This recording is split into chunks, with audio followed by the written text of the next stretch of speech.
Hi James, so we're just looking at today's lesson. We're just focusing very much still on that movement into the downswing and just making sure we get the set right first and the turn to it. So we look at yourself here on the left. The difference here in these movements now is huge. So when we look at these planes that we've talked about and looked at in general, so we've got your shaft plane, elbow plane and through your sternum here. So as we wind up to the top of the swing here, we get the club moving nicely on that elbow plane, get it into a great position at the top of the swing there with your arms nicely on your sternum plane. So watch you into the downswing, and that club really drops onto that elbow plane there, which is great. So the club really kind of works into the ball on that nice middle elbow plane with it, and then works perfectly through on it through impact. It's absolutely brilliant. So the movement of that club head through impact area is massively different.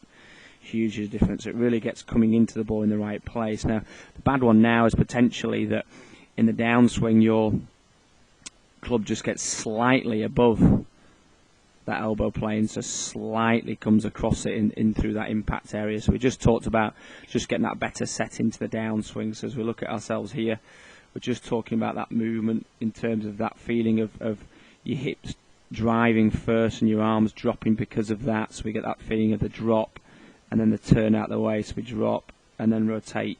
So it's getting that feeling of that shift in the hips, almost the load of the left knee, the shift in the hips to drop the arms into play, and then the turn out of it and your arms still working on that better plane. So as we look at that from down the line here, we've got that feeling of that drop and that shift, just shift of the hips. So it's going to almost feel like your hips are going this way a little bit and knees going that way a little bit.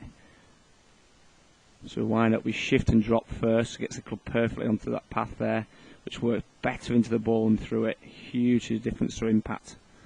A lot better. When we look at the difference here to where we started all that time ago, so back in September last year. So as we look at this movement away from it, so slightly different camera angle, but as we take it away here, just watch how stuck underneath here the plane gets. So it comes way inside there. So the difference here on that movement to start with is enormous. A lot better at the top of the golf swing, so nowhere near as across the line. And then on the right, we really dropped it a long way underneath the elbow plane, even underneath the shaft plane. So the club came from miles on the inside there and really flicked out to the right there. So the path of the club into the ball was massively into out, and that's where we got that huge hook from in your bad shot. It's really difficult to get that movement through it. So now through impact on the left there, the club's working down into the ball, into that really good path, that really good plane, and then works through the shot on the same line. Big difference now, mate. Huge difference. So great stuff, buddy. Keep working on it. Keep focusing on it. I look forward to seeing you soon, mate. Take care.